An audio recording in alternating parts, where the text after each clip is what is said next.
శ్రీమాత్రే నమః. అందరికీ నమస్కారం అండి. తులారాశి వారు ప్రాణం పోయినా సరే ఏప్రిల్ 25, 26, 27, 28 తేదీల్లో పొరపాటున కూడా ఈ 3 ప్రదేశాలకు వెళ్ళొద్దు. వెళితే మాత్రం మీకు పెను ప్రమాదం పొంచి ఉంది. సమయం చాలా తక్కువగా ఉంది. ఈ వీడియోని మీరు మాత్రం ఏముందిలే అని చెప్పేసి నిర్లక్ష్యం చేస్తే మీతో పాటుగా మీ కుటుంబ సభ్యులు కూడా చాలా ఇబ్బంది పడతారు. మనం ప్రాణాలతో ఉంటేనే ఏదైనా జీవితంలో సాధించగలిగేది.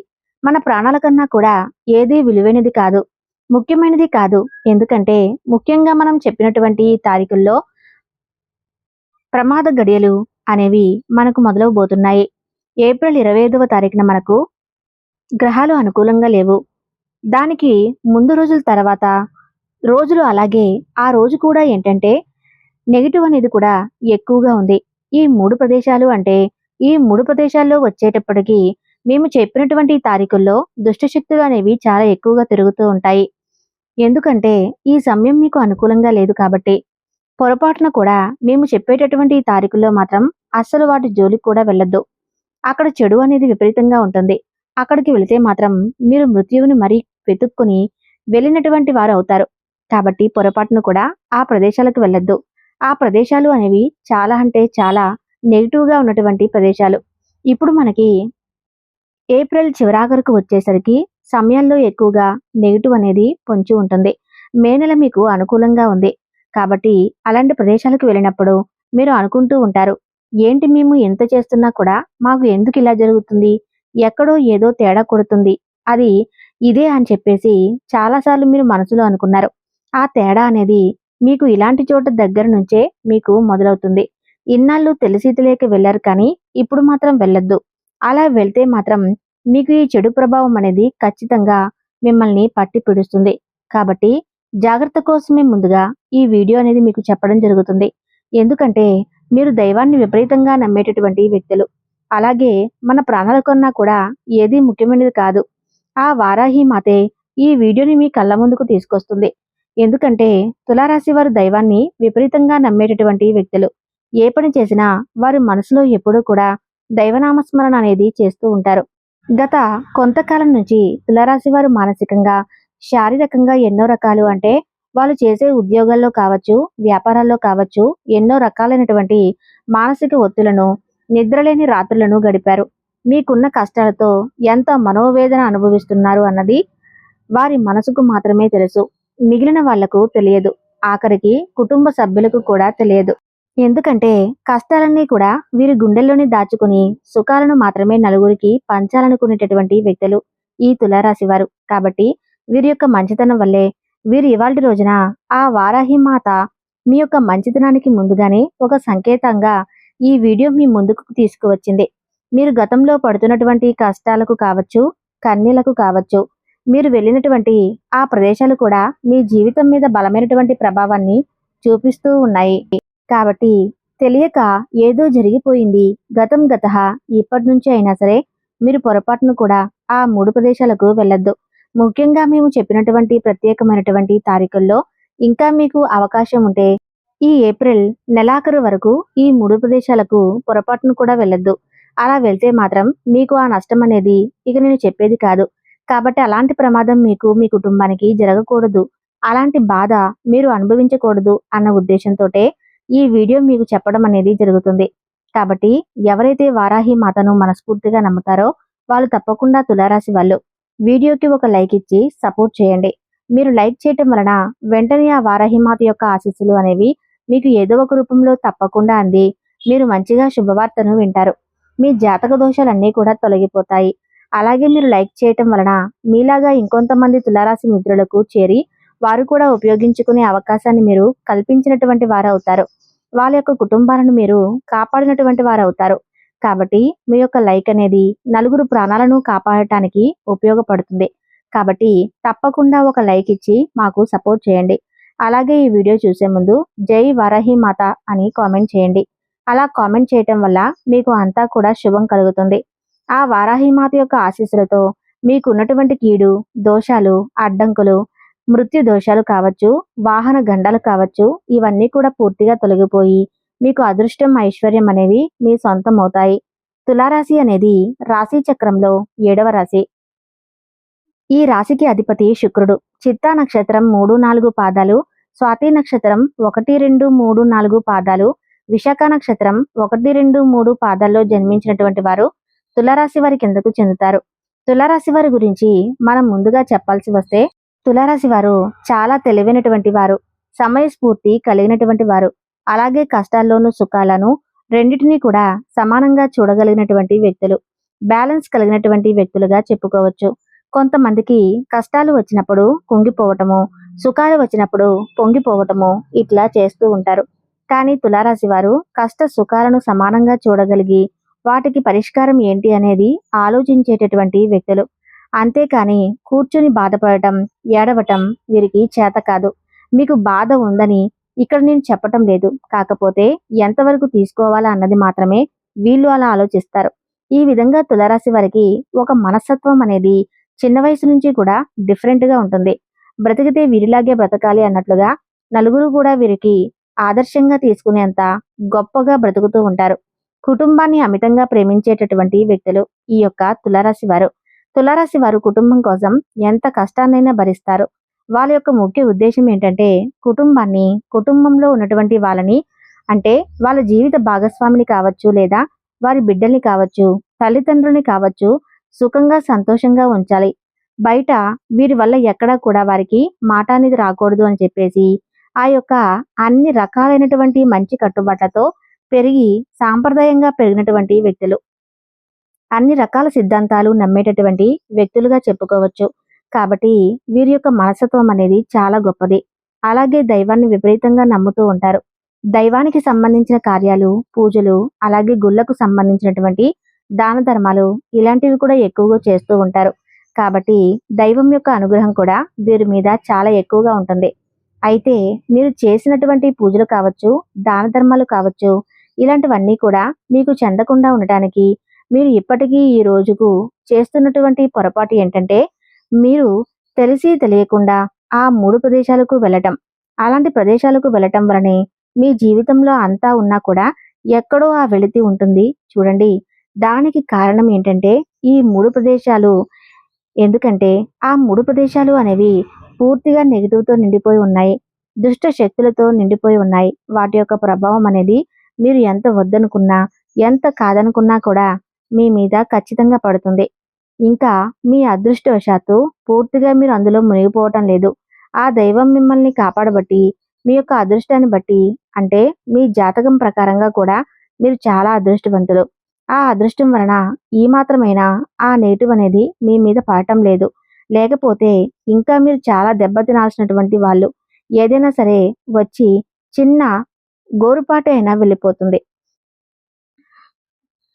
ఇంకా చెప్పాలంటే అది మీ యొక్క అదృష్టము, మీ యొక్క పూర్వజన్మ సుకృతం వల్ల అని చెప్పుకోవచ్చు. వీటి వల్లే మీరు ఈ 3 ప్రదేశాలకు వెళ్ళటం వల్ల ఏంటంటే మీకు పితృదోషాలు, పితృశాపాలు కూడా పెరుగుతున్నాయి. ఇంకా చెప్పాలంటే ఆ యొక్క కులదైవం ఎవరైతే ఉందో కులదైవం కూడా మీ మీద ఆగ్రహిస్తున్నారు అని చెప్పేసి కూడా ఇక్కడ మనం చెప్పుకోవచ్చు. అంటే మన యొక్క కులదైవం ఎవరైతే ఉన్నారో వారు ఏంటంటే ఆ దేవత మన యొక్క కుటుంబాలని ప్రత్యేకంగా కాపాడుతూ ఉంటారు. ఎందుకంటే మన యొక్క వెనకటి పెద్దవాళ్ళు అప్పటి నుంచి వారికి ఉన్న సమస్యలకు పూజలు చేసుకుంటూ ప్రత్యేకంగా కులదైవాన్ని పూజిస్తూ ఉండేవాళ్ళు. అలా చేయటం వలన కులదైవం ఏంటంటే ఆ సమస్య నుంచి మిమ్మల్ని గట్టెక్కిస్తూ వచ్చేది. అలాంటి కులదైవం కూడా మీరు ఈ ప్రదేశాలకు వెళితే ఆ దైవం కూడా మిమ్మల్ని కాపాడలేని పరిస్థితి. ఎందుకంటే దైవం కూడా వెనకడుగు వేస్తుందంటే అక్కడ నెగిటివ్ ప్రభావం అనేది ఎంత గట్టిగా ఉంటుంది అనేది మీరు ఒకసారి ఆలోచించండి. కాబట్టి మీరు ఆ 3 ప్రదేశాలకు వెళ్ళొద్దు. పొరపాటున వెళ్తే మాత్రం మీరు చాలా ఇబ్బందులు పడుతూ ఉంటారు. మీరు చేసే పుణ్యకార్యాలు కావచ్చు, అలాగే మీరు చేసే పూజలు కావచ్చు, మీ కులదైవం కావచ్చు, ఆఖరికి మీ పితృదేవతలు ఎవరు కూడా మిమ్మల్ని కాపాడలేరు. ఎంత నష్టం జరగాలి అనేది మన ఊహకు కూడా అందదు. ఎందుకంటే రెపపాటు కాలం చాలు. ఒక మంచి జరగాలన్నా, ఒక చెడు జరగాలన్నా కన్ను మూసి తెరిచేటప్పటికి ఎన్నో జీవితాలు చెల్లా చెదిరైపోతూ ఉంటాయి. అలాగే బాగుపడినవి కూడా ఉంటాయి. కానీ ఇక్కడ ఆ ప్రదేశాలకు వెళితే మాత్రం ఖచ్చితంగా మీరు కష్టాలను కొని తెచ్చుకున్నట్లే, సుడిగుండంలో మీరు పడ్డట్లే అవుతుంది. ఇంకా మీరు ఏంటంటే మీ యొక్క కులదైవంతో పాటుగా, అలాగే మీ ఇష్టదైవంతో పాటుగా మీరు వారాహిదేవిని కూడా పూజిస్తూ ఉండండి. వారాహి మాత యొక్క మంత్రాన్ని మనసులో మీరు కనీసం స్మరిస్తూనైనా ఉండండి. జై వారాహిమాత అనే మంత్రాన్ని కూడా ఎప్పుడూ మనసులో ఏదైనా ఒక పని మొదలు పెట్టేటప్పుడు కానివ్వండి, లేకపోతే ఏదైనా పని మీద బయటికి వెళ్ళేటప్పుడు కానివ్వండి, జై వారాహిమాత అని మంత్రాన్ని చెప్పుకోవడం వలన మీకున్నటువంటి ఆ నెగటివ్ ఏదైతే ఉందో అదంతా కూడా తల్లి తీసేస్తూ ఉంటుంది. వారాహి మాత యొక్క ఆశీస్సులు కూడా మీ మీద, మీ కుటుంబం మీద ఉండటం వలన ఇప్పుడు మీకు కలిసి వచ్చే దానికన్నా కూడా రెట్టింపుగా కలిసి వచ్చి మీకు అంతా బాగుండేలాగా, అంటే మీ యొక్క కుటుంబంతో ఇంకా మీకు ఆనందం, సంతోషాలు, సంపద పరంగా కావచ్చు, అంతా బాగుండేలాగా ఆ మార్పులు, చేర్పులు అనేవి మీరే గమనిస్తారు. ఇంకా బాగా కలిసి వస్తుంది కాబట్టి ఆ తల్లిని కూడా మీరు నమ్ముకొని, ఆ తల్లికి కూడా పూజలు చేస్తూ ఉండండి. ఇక మీరు వెళ్ళకూడని ప్రదేశాల్లో మొట్టమొదటి ప్రదేశం వచ్చేటప్పటికి మీ చుట్టుపక్కల కావచ్చు, లేదా మీ బంధువుల్లో కావచ్చు, మీ స్నేహితుల్లో కావచ్చు, మీ ఇరుగు పొరుగు వాళ్ళతో కావచ్చు, ఇట్లా ఎవరైనా కానివ్వండి, మీకు బాగా దగ్గర వాళ్ళు, మీకు బాగా తెలిసినటువంటి వ్యక్తుల్లో ఒక వ్యక్తి వచ్చేటప్పటికి పూర్తిగా నెగిటివ్‌తో నిండిపోయి ఉంటారు. అంటే వారి జీవితం ఎలా ఉంటుందంటే, కలలో కూడా ఆ కలలు వస్తే అలాంటి జీవితాన్ని చూసి భయపడుతూ ఉంటాను చూడండి. అలాంటి జీవితం అనేది వీరు నిజ జీవితంలో అనుభవిస్తూ ఉంటారు. అంటే మన పగవాళ్ళకు కూడా అలాంటి భయంకరమైనటువంటి జీవితం రాకూడదు అని చెప్పేసి మనం కోరుకుంటూ ఉంటాము. అంత భయంకరమైనటువంటి జీవితాన్ని గడుపుతూ ఉంటారు. అలాంటి వారు ఖచ్చితంగా మీ చుట్టుపక్కల మీ బంధువుల్లో లేకపోతే మీ రక్త సంబంధికుల్లో లేదా మీ యొక్క స్నేహితుల్లో కావచ్చు, ఎక్కడో ఒక వ్యక్తి ఉంటారు. అది ఆడవారా మగవారా అనేది మీ మనసుకు ఈ పాటికి అర్థమై ఉంటుంది. ఇక్కడ అందరికీ బాధలు ఉంటాయి. ఉండవని నేను చెప్పటం లేదు. కానీ వాళ్ళకి ఈ యొక్క బాధలు అనేవి ఇంకా ఎక్కువగా ఉంటాయి. వారి యొక్క మనసంతా కూడా పూర్తిగా అశాంతితోటి, దుఃఖంతోటి, నరకంతోటి నిండిపోయి ఉంటుంది. వారి బాధలు ఎలా ఉంటాయంటే, భార్యాభర్తలు కూడా కనీసం కలిసి ఒక చోట ఉండరు. భార్య ఒక చోట ఉండదు. లేదా భర్త ఒక చోట ఉంటాడు. లేదా అసలు భార్యాభర్తలు ఇద్దరిలో ఒకరికి ఒకరు దూరమైపోవటం కావచ్చు. కుటుంబ భారాన్ని పూర్తిగా వీళ్ళే లాక్కు రావాల్సినటువంటి పరిస్థితి అనేది వస్తుంది. అలాంటి వారు ఏంటంటే వాళ్ళ బాధ అనేది చాలా దారుణంగా ఉంటుంది. ఎందుకంటే అంత ఉన్నవాళ్ళే లాక్కు రావాలంటే అంత ఈజీ కాదు. అలాంటి ఒక ఆడమనిషి అలా బాధల్లో ఉండి లాక్కు రావటం అంటే అది చాలా భయంకరమైనటువంటి పరిస్థితి అని చెప్పుకోవచ్చు. వాళ్ళ దగ్గరికి వెళ్లి కూర్చున్నప్పుడు అంటే మన రక్త సంబంధికుల్లో అలాంటి వాళ్ళు కొంతమంది ఉండవచ్చు. లేదా మన బంధువుల్లో కూడా ఉండవచ్చు. వారితో ఫోనుల్లో మాట్లాడుతూ ఉంటాము. లేకపోతే మాట్లాడడానికి ఎవరు లేరని చెప్పేసి దగ్గర వాళ్ళే కదా అని చెప్పి కాసేపు వెళ్లి కూర్చుందామనో, కాసేపు టైం పాస్‌గా మాట్లాడదామనో, ఇలా ఏంటంటే రకరకాల కారణాల వల్ల వాళ్ళ దగ్గరికి వెళ్లి మాట్లాడాలి అనే ప్రయత్నం చేస్తూ ఉంటాము. అది ఫోన్‌లో కావచ్చు. అలా మాట్లాడినప్పుడు వాళ్ళు ఏంటంటే వాళ్ళ జీవితం వాళ్ళు గత జన్మలో చేసుకున్నటువంటి పాపకర్మలు కావచ్చు, లేదా పెద్దవాళ్ళు చేసినటువంటి పాపాలు వీళ్ళ మీద పడి ఉండవచ్చు. అంటే కొన్ని పితృదోషాలు అంటారు చూడండి. వాళ్ళ పెద్దవాళ్ళు బ్రతికున్నప్పుడు చేసినటువంటి పాపాలు కూడా ఇలా పిల్లలకు కర్మల రూపంలో వీళ్ళు ఏం చేయకపోయినా కూడా అలా వస్తూ ఉంటాయి. అట్లా కావచ్చు. లేకపోతే వీళ్ళే తెలిసి తెలియక ఈ జన్మలో ఏదైనా చేసుకున్న వాటి వల్ల వాళ్ళు ఏంటంటే నరకం అనుభవిస్తూ ఉంటారు. ఇలా ప్రతి క్షణం కూడా చిత్రహింసలు అనుభవిస్తూ ఉంటారు. అలాంటి ఒక దుఃఖంలో ఉన్నటువంటి మనుషులకు మీరు ఫోన్ చేసినప్పుడు, మాట్లాడినప్పుడు కానివ్వండి, వాళ్ళ దగ్గర వచ్చేటటువంటి మాటలు వాళ్ళ నోట్లో నుంచి ఎలా ఉంటాయంటే, "మా జన్మ ఏంటోనండి, సుఖం లేదు. అచ్చంగా దేవుడు మమ్మల్ని బాధలకే పుట్టించాడు. మేము ఏ పాపం చేశామో, అసలు ఇలాంటి జీవితం అనేది మాకు రాకూడదు. అసలు బ్రతకాలని కూడా అనిపించడం లేదు" అని చెప్పేసి వాళ్ళకున్న వాతావరణాన్ని బట్టి వాళ్ళ నోట్లో నుంచి అలాంటి మాటలు వస్తూ ఉంటాయి. అంటే పూర్తిగా దుఃఖంతో నిండిపోయినటువంటి మాటలు వస్తూ ఉంటాయి. సంతోషం లేనప్పుడు సంతోషంలో ఉన్న మాటలు వాళ్ళకు రావు. బాధల్లో ఉన్నారు కాబట్టి వాళ్ళకు అవే వస్తూ ఉంటాయి.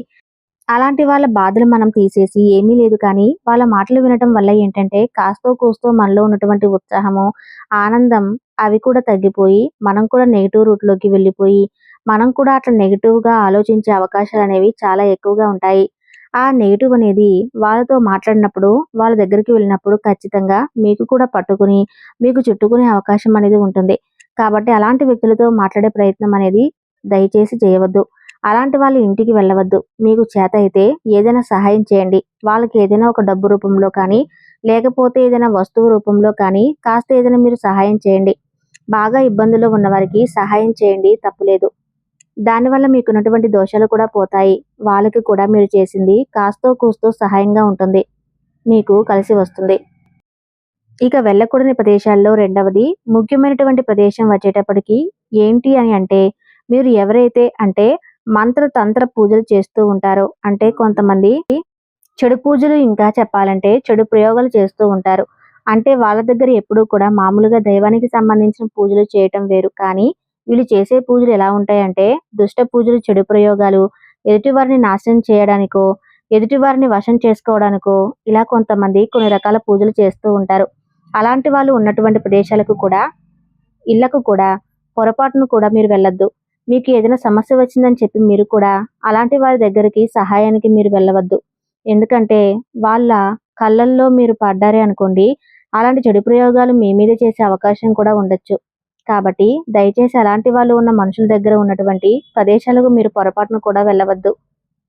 అలాగే మూడవ ప్రదేశం ఏంటి అంటే మీ చుట్టాల్లోనో, మీ బంధువుల్లోనో, మీ స్నేహితుల్లోనో మీరంటే పడని వారు కూడా ఉంటారు. ఆ విషయం మీకు తెలుసు. వాళ్ళకి నచ్చట్లేదు అని అనుకుంటారు. కానీ వారితో కూడా, వారి ఇంటికి కూడా ఈ సమయంలో మాత్రం అస్సలు వెళ్ళకండి. ఎందుకంటే వాళ్ళు ఎప్పుడు మీ వాతావరణం అంతా చెడగొడదామా, మిమ్మల్ని ఎప్పుడు నాశనం చేద్దామా అని మనసులో అనుకుంటూ ఉంటారు. మీరు బాధలో ఉన్నప్పుడు వాళ్ళు సంతోషపడటం, మీరు సంతోషంగా ఉన్నప్పుడు వాళ్ళు ఏడవటం, మీ కుటుంబంలో భార్యాభర్తలు కొట్టుకునేటట్లుగా కొన్ని రకాల తగులు పెట్టే మాటలు చెప్పడము, అనుమానాలు కలిగించడం ఇలాంటివి చేస్తూ ఉంటారు. కాబట్టి దయచేసి అలాంటి వాళ్ళ ఇళ్లకు పొరపాటును కూడా వెళ్ళొద్దు. ఎందుకంటే ఈ రాహుకేతువుల యొక్క ప్రభావం అనేది అంటే ఆ దుష్ట మనుషులు ఎవరైతే ఉంటారో వాళ్ళు రాహుకేతులుగా మనం ఇక్కడ చెప్పుకోవచ్చు. ఈ ఎండాకాలంలో మనకు వాతావరణం అంతా వేడిగా ఎలాగైతే మండుతూ ఉంటుందో అలాగే రాహుకేతులు కూడా ఈ ఏప్రిల్ నెలలో ప్రత్యేకంగా అలాగే విపరీతమైనటువంటి వేడితో ఉంటూ ఉంటారు. ఇలాంటి వాళ్ళ ప్రదేశాలకు ఎప్పుడూ కూడా వెళ్ళకూడదు. ఇక్కడ మేము చెప్పినటువంటి ఏప్రిల్ 25, 26, 27, 28 తారీఖుల్లో అస్సలు వెళ్ళకూడదు. అలాగే ఏప్రిల్ నెల మొత్తం కూడా వెళ్ళకూడదు. ఎందుకంటే ఇలాంటి వాతావరణం, ఇలాంటి సమయాలలో ఈ రాహుకేతుల యొక్క ప్రభావం అనేది వాళ్ళల్లో ఉన్నటువంటి రాక్షసులు అనేవాళ్ళు ఎక్కువగా ఈ సమయంలో మేలుకుంటారు. ఇలాంటి సమయాల్లో గనుక మీరు వెళితే మాత్రం ఖచ్చితంగా మీ జీవితాలను వాళ్ళ చేతుల్లో పెట్టేసినట్లే. వాళ్ళ యొక్క నెగెటివ్ అంతా కూడా పూర్తిగా మీ మీద పడుతుంది. అలాంటి వాళ్ళు గడప కూడా తొక్కవద్దు. వాళ్ళ చేతిలో ఒక గుక్కెడు మంచినీళ్ళు ఇచ్చినా కూడా మీరు పొరపాటున కూడా తాగవద్దు. ఎందుకంటే అలాంటి వాళ్ళ చేతులతో అమృతం ఇచ్చినా కూడా అది విషమే. కడుపు నిండా ఈర్ష్య, అసూయలు, కుళ్ళు కుట్రలతో పెట్టుకుని కళ్ళల్లో నిప్పులు పోసుకుంటూ అలాంటి చూపుల ప్రభావం వాళ్ళు ఇచ్చే మంచినీళ్ళ మీద కావచ్చు, వాళ్ళు ఇచ్చే టీ మీద కావచ్చు, కాఫీల మీద కావచ్చు, వాళ్ళ చేత్తో ఒక గుప్పెడు అన్నం తిన్నా కూడా అది మనకు విషంగా మారుతుంది. మన జీవితాల్లో అప్పటి నుంచి దరిద్రం అనేది పట్టి పిడుస్తుంది. కాబట్టి మీరు ఈ ఏప్రిల్ నెల అంతా కూడా నేను చెప్పిన విధంగా చేయండి. తద్వారా వారాహిమాత అమ్మవారి అనుగ్రహంతో మీకు అంతా శుభమే జరుగుతుంది. ఈ వీడియో మీకు నచ్చింది అనుకుంటున్నాను. అలాగే ఉపయోగకరంగా ఉందని నేను మనస్ఫూర్తిగా నమ్ముతున్నాను. ఈ వీడియో కనుక మీకు నచ్చినట్లయితే ప్లీజ్ లైక్ చేసి మీ ఫ్రెండ్స్కి షేర్ చేయండి. అలాగే మా కొత్త వీడియోస్ మీకు వెంటనే చేరాలంటే మా ఛానల్ను సబ్స్క్రైబ్ చేసుకొని పక్కనే ఉన్నటువంటి బెల్ ఐకాన్ను ప్రెస్ చేయండి. ధన్యవాదాలు.